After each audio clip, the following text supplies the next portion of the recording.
प्रधानमंत्री नरेंद्र मोदी और अमित शाह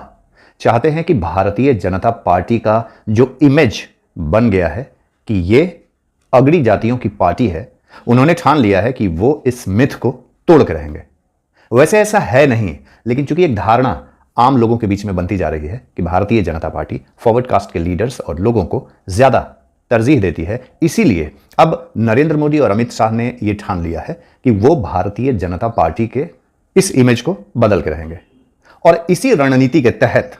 शाह और मोदी की जोड़ी आए दिन ऐसे ऐसे रूल्स रेगुलेशंस पार्लियामेंट के जरिए या फिर पब्लिक डोमेन में जेनरेट करते हैं,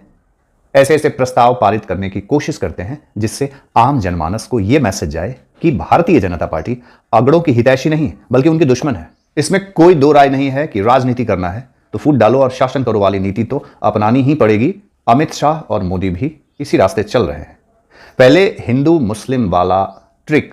की बदौलत उन्होंने एक दशक सत्ता में बने रहे और अब अगले एक दो दशक में अगर उन्हें सत्ता में बने रहने की लालसा है तो उन्हें यह पता चल चुका है कि अब सिर्फ हिंदू मुस्लिम से नहीं चलेगा, अब अगले और पिछले वाली राजनीति को थोड़ी हवा देनी होगी, तब जाके मामला फिट होगा।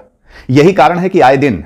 कभी यूजीसी, कभी महिला आरक्षण, कभी ओबीसी को भी यूजीसी एक्ट में शामिल करना और इस तरह के तमाम तरह के मुद्दे लोगों के बीच जानबूझकर उछाले जाते हैं कि जो आम आदमी है वो अगड़ा और पिछड़ा के नाम पे,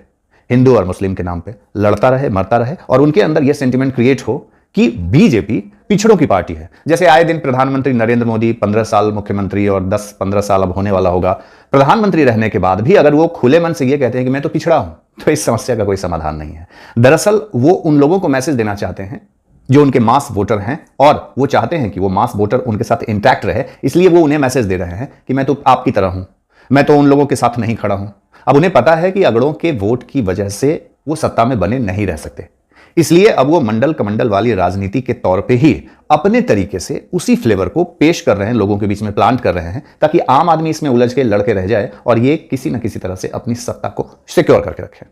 आप देखते होंगे कि आरक्षण के नाम पे, यूजीसी के नाम पे, महिला आरक्षण के नाम पे मोदी, शाह, इवन मोहन भागवत तक ऐसे ऐसे स्टेटमेंट देते हैं